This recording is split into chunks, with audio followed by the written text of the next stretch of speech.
आवाज नहीं।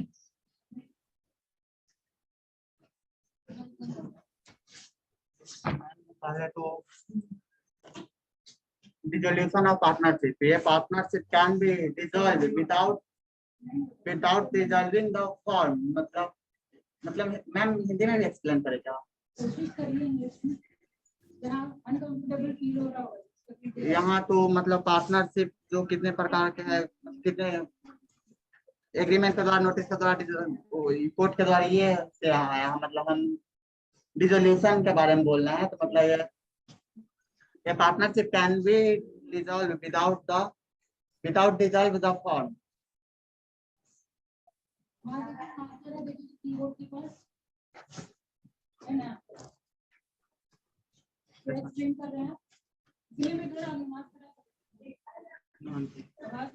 मार्क्स हटाएंगे ना तुम?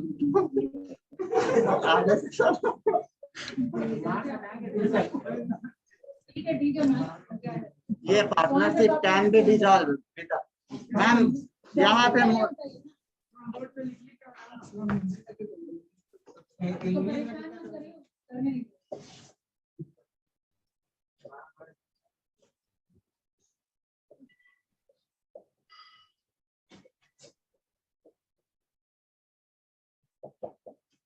ये partnership can be dissolve without dissolve the firm. मतलब इसका मतलब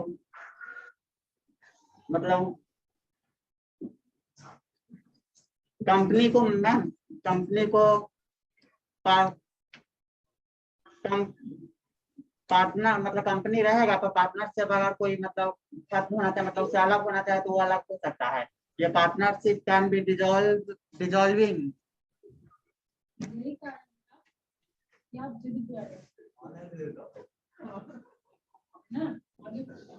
ये partner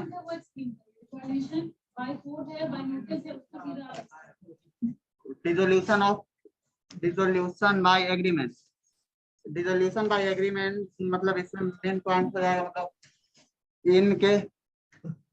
in this partnership can be dissolved the mutual concept of the partners with the agreement. Second हो जाएगा dissolution of notice. In this case partnership can be dissolved by the mutual concept. In case of partnership at will of firm may be dissolved if any partner gives a notice in return to other partner. Third हो जाएगा contingent dissolution. Contingent dissolution, a firm may be dissolved on the happening of any following contingencies.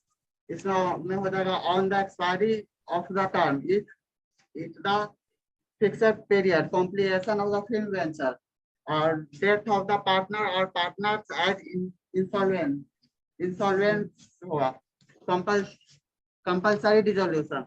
Compulsory dissolution declare insolvent unlawful due to the happening of the event. Dissolution through court. The court may order the dissolution of a firm in the following cases: when a partnership become up unsound-minded,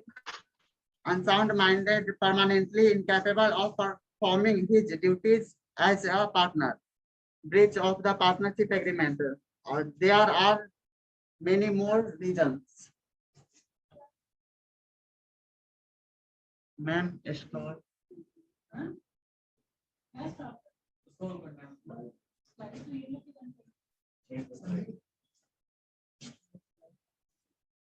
Settlement of accounts on dissertation of a firm. When a partnership firm is dissolved, its assets of dispose and the proceeds therefore are utilized privately the creditors. जब एक partnership film को dissolve किया जाता है तो उसकी मतलब उसके एसेट्स जो होता है उसको मतलब सेटलमेंट किया जाता है, और उससे जो प्राप्त इनकम होता है उसको यूटिलाइज क्रिएटर्स को दिया जाता है। इसके बाद यहाँ यूटिलाइज क्रेडिटर्स जो होता है ना उससे खर्च किया जाता है या उसको दिया जाता है। उसके बाद हो जाएगा if the amount realized by sale assets is not sufficient to discharge the claim of the creditors in full, the deficiency can be recovered properly from the personal properties of the partners. मतलब होगा यदि amount की cell से recover amount creditors को client को पूरा करने के लिए सफिशिएंट नहीं है, तो मतलब जो उसमें पार्टनर्स है ना, तो उसका पर्सनल प्रॉपर्टीज भी मतलब देना पड़ जाएगा। Section 48 of the Partnership Act 1932 lays down the following: producer for the settlement of account between partners after the resolution of firm. जैसे पार्टनरशिप एक्ट 1932 सेक्शन 48 रिजोल्यूशन के बाद पार्टनर्स के बीच अकाउंट्स का सेटलमेंट के लिए फॉलोइंग प्रोड्यूसर लेट डाउन यानी निर्धारित करती है। Losses including deficiencies of capital should be made good first out of profit then out of capital। मतलब कैपिटल की डेफिशिएंसी सहित लॉसेस को पूरा किया जाना चाहिए। तो मतलब लॉसेस को पूरा किया जाना चाहिए आउट ऑफ प्रॉफिट के द्वारा या मतलब आउट ऑफ कैपिटल के द्वारा। The assets of the second, the assets of the firm including any sum contributed by partners make of deficiency of capital will be applied setting to debt the firm। मतलब company assets जिसमें partners के द्वारा capital की deficiency को पूरा करने के लिए कंट्रीब्यूशन की गई अमाउंट इंक्लूड है। सबसे पहले first in paying to the debts of the firm due to third party, सबसे पहले पेमेंट करने में थर्ड पार्टी के कारण कंपनी के मतलब कंपनी कर्ज में रहता है थर्ड पार्टी के कारण।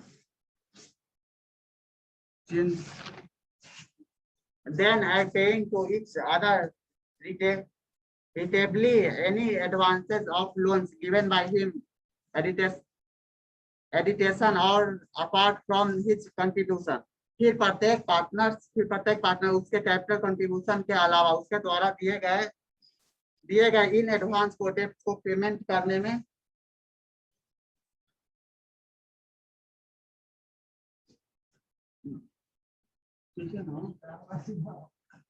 points of remember need to partnership arise due to limitation in sole proprietor। Partnership की नीड सोल प्रोप्राइटर का लिमिटेशन के कारण अराइज होता है। मतलब पार्टनरशिप का नीड मतलब सोल प्रोप्राइटरशिप के लिमिटेशन के कारण अराइज होता है, मतलब बढ़ता है। A partnership is agreement between two and more persons who carry on some lawful business and share profit and losses। मतलब पार्टनरशिप टू और मोर पर्सन, दो या दो से अधिक के बीच एग्रीमेंट है जो कुछ मतलब लॉफुल बिजनेस करते हैं और इसके प्रॉफिट और लॉसेस को आपस में शेयर करते हैं। थर्ड होगा एग्रीमेंट लॉफुल बिजनेस शेयरिंग और profit involvement of two and more person, mutual agency, unlimited liability and good faith are the most features of partnership. ये जो हुआ एग्रीमेंट लॉफुल बिजनेस शेयरिंग और प्रॉफिट इन्वॉल्वमेंट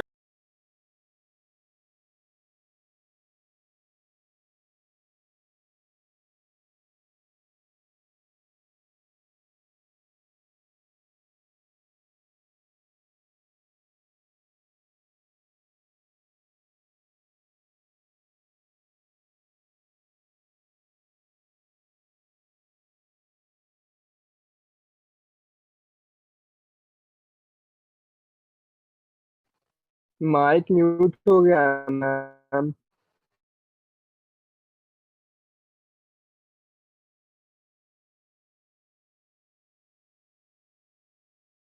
शिवम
आवाज नहीं आ रहा है।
शिवम माइक ऑन करो,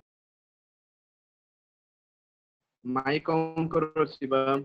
एक मिनट होगा उतने हमने मेरा आवाज नहीं मैम स्क्रीन छोटा होगा तो वही कहते on dissolution of A partnership film the account of the ma'am मतलब स्क्रीन छोटा होगा तो वही पर अभी अनम्यूट कर दी accounts of the firm must be settled in the manner laid down of partnership act मतलब सेटलमेंट पार्टनरशिप एक्ट में निर्धारित तरीके से किया जाना चाहिए मतलब पार्टनरशिप एक्ट में सेटलमेंट जो होता है मतलब किसी चीज को तो वो निर्धारित मतलब जो उसका अति होता है ना उसी के आधार पे करना चाहिए मैम और है क्या हो रहा है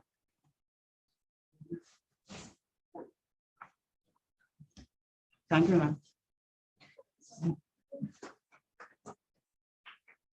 मैम इंटरनेट कनेक्शन नहीं है इस वजह से हो रहा है आपको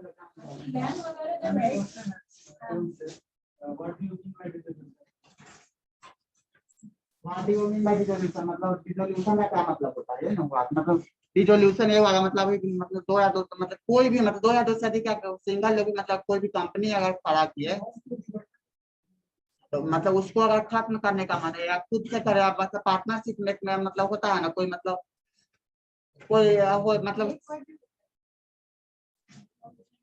मतलब फर्म को बंद करने के लिए डिसोल्यूशन का काम नहीं, घुमाने का बात नहीं, मतलब हर पार्टनर जो होता है वो एक तरीका नहीं होता, सबका नेचर नहीं होता है, मतलब कोई मतलब सही से काम करता है उससे कंपनी का है, कोई मतलब पार्टनर्स कई तरह के होते हैं, तो इस वजह से क्वेश्चन हैंडल करना आना चाहिए। जब सिंपल क्वेश्चन ये पूछ रहा है, बाकी उनके लोग पूछ ही नहीं रहा है, बस सिंपल और पूछा कि रिजोल्यूशन का क्या मतलब है। रिजोल्यूशन का मतलब किसी चीज को रिजोल्यूशन का मतलब बता देंगे।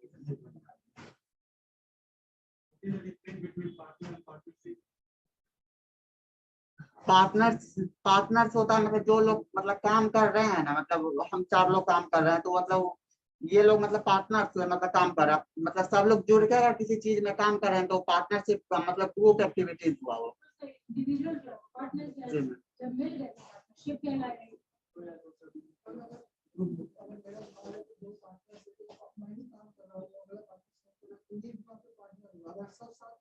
नहीं, मतलब अभी आप स्टडी करा रहे हैं, मतलब एग्जाम्पल मतलब अभी आप स्टडी करा रहे हैं, तो मतलब सब तो अपना अपना कर रहा है ना, अगर आप किसी पे प्रोजेक्ट दिए टीम बना दे तो टीम वर्क जो हुआ ना वो पार्टनरशिप वर्क।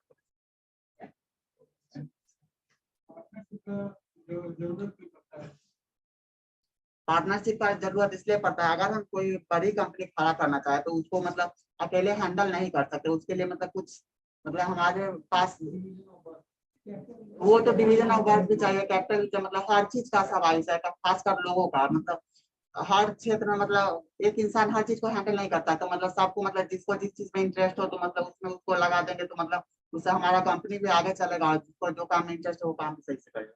इसमें 1 मिनट को कैसे आप आंसर करते हैं?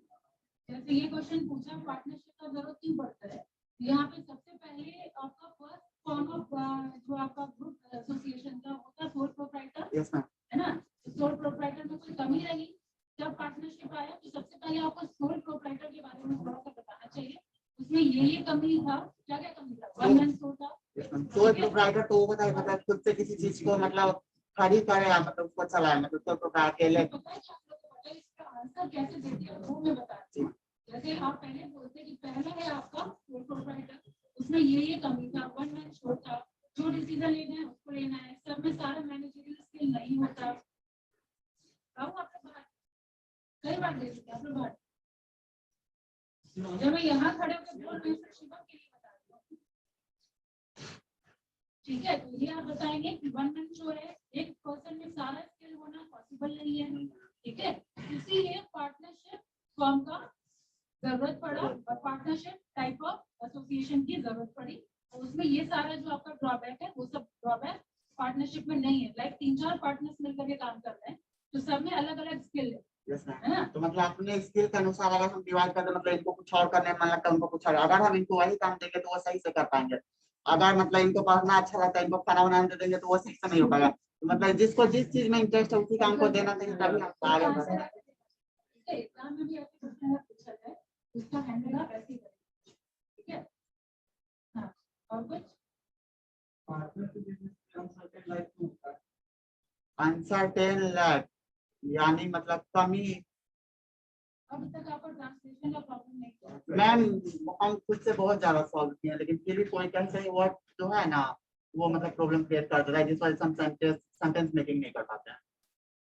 जैसे अनसर्टेन लाइफ का आप कन्वर्ट कर रहे हैं, अनसर्टेन लाइफ का मतलब बहुत टाइम देना होगा, ठीक है। प्रैक्टिस करिए, ज्यादा सुनिए, जो कन्वर्ट करने वाला प्रॉब्लम ना हो। ठीक है, बताइए समझिए। अनसर्टेन लाइफ मतलब असीमित जीवन।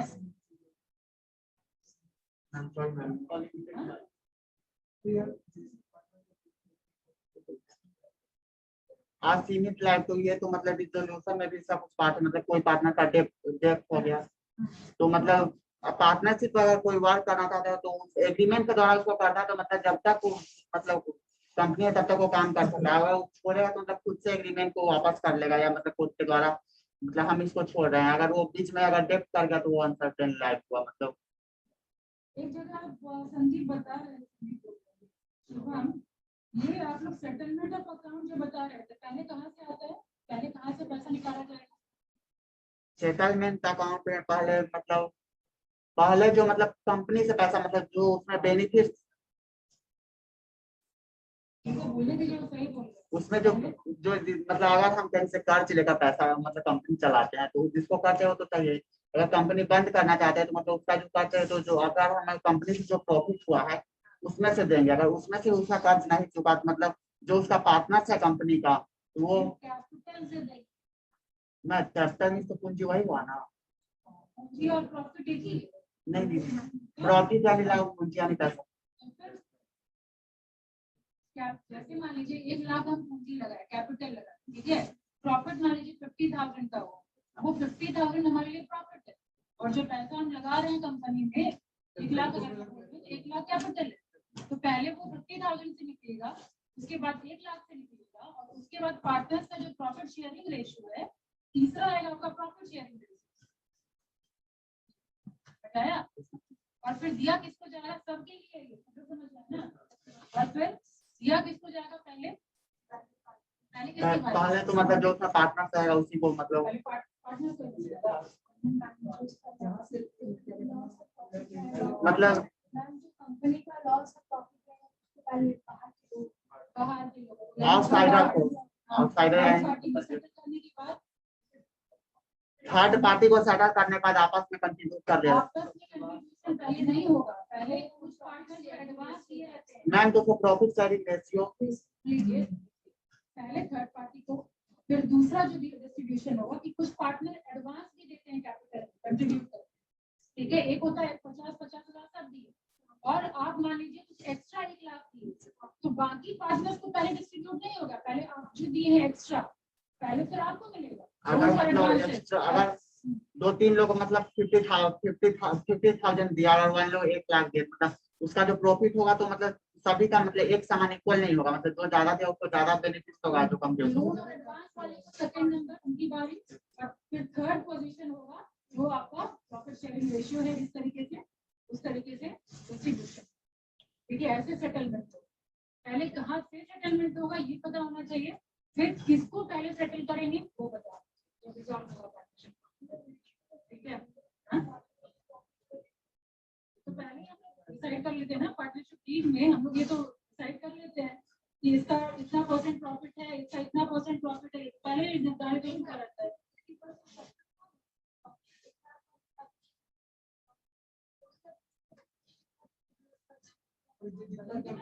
जितना जैसे 50-50 प्रॉफिट डिस्ट्रीब्यूट होता था, वैसे 50-50 डिस्ट्रीब्यूट होगा आपका सेटलमेंट का अकाउंट, ठीक है। जैसे डिस्ट्रीब्यूट प्रॉफिट करते थे वैसे ही डिस्ट्रीब्यूट होगा आपका सेटलमेंट का, समझ आ गया?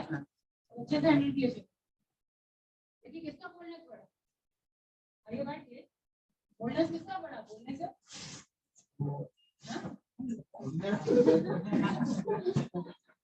कभी भी बना आने की हिचकिचाइए मत, हमेशा अपना ही बेनिफिट होगा। और सतीश में वो प्रॉब्लम था, मैं चाह रही थी कि सतीश दे, मैम उसका तबीयत अभी तबीयत ठीक नहीं है, लेकिन मैं चाहूंगी कि आगे जब ठीक हो तो आप प्रेजेंट करें, क्योंकि फर्स्ट ईयर में अगर आप इम्प्रूवमेंट नहीं कर पाएंगे तो दिक्कत हो जाएगा। हाँ, ऑप्शन है, हमेशा है कि करना चाहिए, हाँ करना चाहिए, लेकिन ऑप्शनल है, आप चाहे तो नहीं भी करवा सकते हैं, लेकिन इसका कंसीक्वेंसेस भी क्लास में डिस्कशन कर चुके थे कि अगर नहीं करवाइएगा तो प्रॉब्लम होगा और दूसरे के ऊपर सू वगैरह नहीं कर पाइएगा, लेकिन वो थर्ड पार्टी आपके ऊपर केस कर सकता है। हाँ, हाँ बोलिए सुंदरम। एक मिनट, हाँ भाई सर, फील हो रहा है कि शिवम कुछ बोल रहा है, नहीं आ रहा है आवाज, कब आवाज नहीं आना शुरू हुआ? हाँ बोलिए सुंदरम। हाँ, इंटररिलेटेड टर्म है ये सारा, ऑर्गेनाइजेशन कंपनी सब इंटररिलेटेड टर्म है, हम लोग ऑर्गेनाइजेशन की जगह कंपनी भी बोल देते हैं, लेकिन क्या है कि कंपनी का ज्यादा प्रोसीजर है, ऑर्गेनाइजेशन छोटा भी होता है बड़ा भी होता है, ठीक है, स्टार्टअप भी होता है उसको भी बोलते हैं, लेकिन हम लोग इंटरचेंजेबल है वो लोग।